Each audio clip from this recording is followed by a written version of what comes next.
Welcome guys, स्वागत है आप सबका एक बार फिर से आपके अपने चैनल में। मैं अभिषेक जैन सबका स्वागत करता हूं। तो गाइस, इलेक्ट्रिकल के प्रैक्टिकल से काफ़ी वीडियोस हमने ऑलरेडी देख ली है। आज की वीडियो में हम लोग बात करने वाला हॉस्टल वायरिंग की कि किस तरह से हॉस्टल वायरिंग की जाती है। इस तरह की वायरिंग सीखने से आपको काफ़ी सारे के हम लोग जो घरों में वायरिंग करते हैं वो भी काफ़ी समस्याएं हमारी सॉल्व हो सकती हैं। सो आज हम लोग देखते हैं कि हॉस्टल वायरिंग किस तरह से की जाती है। ठीक है, यहाँ देखिए हॉस्टल वायरिंग का हमने डायग्राम ऑलरेडी मैंने बनाया हुआ है। यहाँ पे हम लोग 3 तो 2 वे स्विच का इस्तेमाल करेंगे और एक 1 वे स्विच का इस्तेमाल करते हैं। 2 वे स्विच जो होता है वो हॉस्टल वायरिंग अगर हमने प्रॉपर्ली हॉस्टल वायरिंग, ठीक है, आजकल कई हॉस्टलों में नहीं भी करते, बट अगर हॉस्टल वायरिंग हम लोग कर रहे हैं तो हर स्टूडेंट के कमरे में तो लगेगा 2 वे स्विच और वार्डन होता है, वार्डन के कमरे में लगेगा 1 वे। तो ये देखिए, ये एक वार्डन के कमरे का स्विच है मान लेते हैं, और ये हॉस्टल के एक कमरे का है। मान लीजिए एक कमरे में एक बल्ब, एक स्विच, एक बल्ब और एक स्विच कनेक्टेड है। अब सपोज करते हैं कि हॉस्टल वायरिंग की आवश्यकता क्यों पड़ी, तो इसके लिए हमें देखना पड़ेगा कि क्या जरूरत पड़ती है कि हॉस्टल वायरिंग करते हैं और इस तरह के 2 वे स्विच लगाने की आवश्यकता पड़ रही है कि 1 वे स्विच नहीं लगाए और वार्डन के कमरे में एक अलग से स्विच कनेक्ट करा। देखिए सपोज करते हैं कि अगर कोई स्टूडेंट्स है, 2 स्टूडेंट है, मान लीजिए वो इवनिंग के टाइम पे पढ़ाई कर रहे हैं, स्टडी कर रहे हैं, कुछ भी कर रहे हैं, बट और उन्होंने अपना क्या उस टाइम पे उनका लैंप ऑन होगा, उनका बल्ब जल रहा होगा, बट थर्ड जो स्टूडेंट है उसका मान लीजिए उसके कमरे का बल्ब ऑन नहीं है और वो भले ही कमरे में हो और ऑन नहीं है, या बाहर भी हो सकता है, कुछ भी चीज़ हो सकती है। तो वार्डन को कैसे पता पड़ेगा कि ये है या नहीं है कमरे में? तो वार्डन चाहे तो अपने कमरे से डायरेक्टली इस बल्ब को ऑन कर सकता है।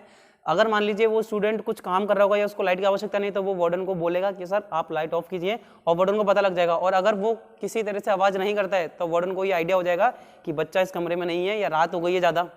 कई बार ऐसा होता है ज़्यादा रात हो गई, तब भी वार्डन ऑन करके देख सकता है कि कोई बच्चा है या नहीं अपने कमरे में। तो इस चीज़ से थोड़ा आइडिया लगाया जा सकता है, इसीलिए हॉस्टल वायरिंग की जाती है। अब चलिए देखते हैं।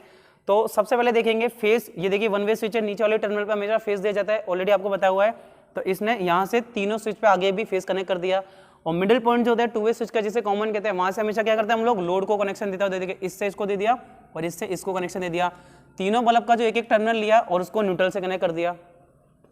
अब क्या करना है, जो ये सिंगल वे स्विच का ऊपर वाला टर्मिनल है इसे भी आगे तक लेके जाना है, ठीक है, और एक पॉइंट में कनेक्ट कर देना है, शॉर्ट करते हुए जाना है आगे, ठीक है, लूप दे दिया।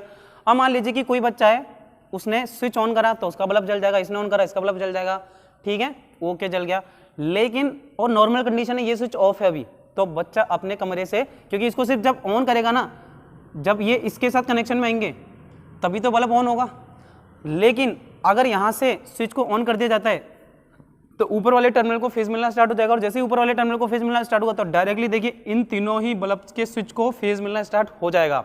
और जैसे इन्हें फेज मिलना स्टार्ट हो जाएगा तो चाहे ये नीचे हो या ना हो, ये अपने बल्ब ग्लो करते रहेंगे। अब अगर कोई बच्चा स्विच बंद भी कर दे या चालू कर दे, ये फेज कंटिन्यूसली यहाँ से मिल रहा है तो बल्ब ऑन ही रहने वाला है, ठीक है।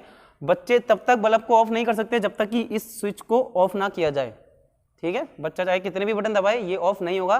तो ये था हॉस्टल वायरिंग। आई होप आप लोगों को समझ आ गया होगा। अब हम इसका वायरिंग का इंप्लीमेंट करते हैं, लोड कनेक्ट करते हैं और उसके बाद समझेंगे कि क्या ये वायरिंग हमने जो की है इस तरह से, तो लोड जो हम चाहते हैं उसी तरह से ऑन ऑफ होंगे या नहीं होंगे, वो हम लोग इसको प्रैक्टिकली करके देखेंगे। सो गाइस, ये देख सकते हैं हॉस्टल वायरिंग का मैंने आपको बोर्ड पे डायग्राम अच्छे से एक्सप्लेन कर दिया था। अब एक बार यहाँ पे वायरिंग कर रहे हैं उससे पहले दोबारा से आप डायग्राम देखिए। यहाँ पे हम भी मैंने बना दिया है, नीचे वाले चारों पॉइंट पे फेस देना है, ठीक है। देखिए फेस कनेक्ट कर दिया, मिडिल वाले जितने भी पॉइंट है वो सीधे लैंप पे जाएंगे। ये वार्डन का स्विच होता है जो कि 1 वे स्विच है, बाकी तीनों 2 वे स्विच हैं। फिर 1 वे स्विच का एक टर्मिनल भी 2 वे स्विच के एक टर्मिनल पे जाएगा और बल्ब का एक टर्मिनल शॉर्ट होके न्यूट्रल पे कनेक्ट हो गया। चलिए अब इसको यहाँ देख लेते हैं। ये देखिए फेज न्यूट्रल दोनों आ रहे हैं। सबसे पहले फेज को मैंने क्या करा, नीचे वाले पॉइंट पे कनेक्ट कर दिया। देखिए ये 1 वे स्विच है वार्डन का, और इसको आगे फिर मैंने तीनों 2 वे स्विच के अगले टर्मिनल पे दे दिया।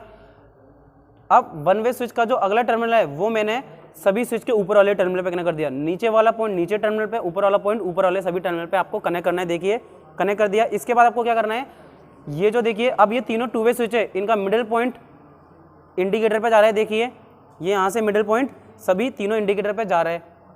जैसे आपने ये कनेक्ट करते हो, अब देखिए ऊपर वाले जो एक पॉइंट है लैंप के, उन तीनों को आपस में शॉर्ट कर दीजिए और यहाँ पे आप लोग वायर के थ्रू निकाल लेंगे, जैसे हम न्यूट्रल से कनेक्ट करना है। तो यहाँ पे फेज और यहाँ पे न्यूट्रल। तो देख लीजिए एक बार अच्छे से, आपको वायरिंग प्रॉपर्ली समझ आ रही होगी। एकदम ईजीएस्ट तरीके से मैंने वायरिंग करने की और समझाने की आपको कोशिश की है। सो गाइस, अब आपको ये समझ आ गई हो तो अब हम इसका प्रैक्टिकल या करके देखते हैं।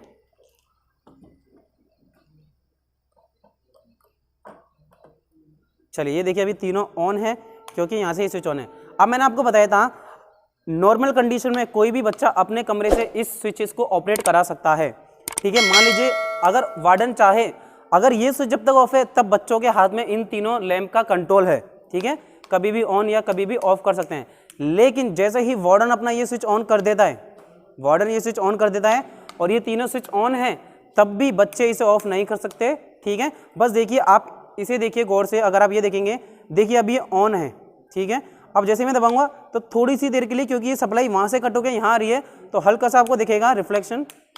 लेकिन बाकी अगर ये स्विच, वार्डन के कमरे का स्विच जब तक ऑन रहता है, ठीक है, तब तक आप इसे ऑफ नहीं कर सकते। अब जैसे ही ये ऑफ होगा, तब देखिए अगर ये ऑफ है तो ऑफ होगा, और इसे भी मैं ऑफ कर सकता हूँ। ये होता है आपका हॉस्टल वायरिंग।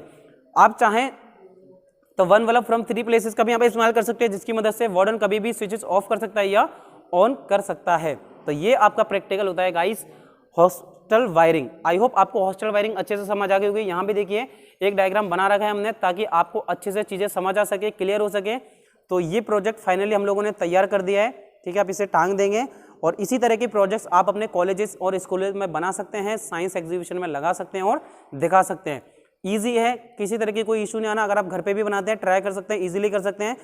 एक बात ध्यान रखिए, जब भी आप वायरिंग करते हैं उससे पहले कनेक्शन को ना लगाएं, ठीक है। वायरिंग करते हमें सप्लाई से ना जोड़ें, पहले वायरिंग कर लें, उसके बाद डायग्राम के अकॉर्डिंग चेक करें, और फिर आप लोग जब चेक कर लें कि मेरा डायग्राम और वायरिंग एकदम सही है, उसी के बाद आप लोग अपना जो ये प्रैक्टिकल बनाए इसे सप्लाई से कनेक्ट करके आप लोग चेक करें।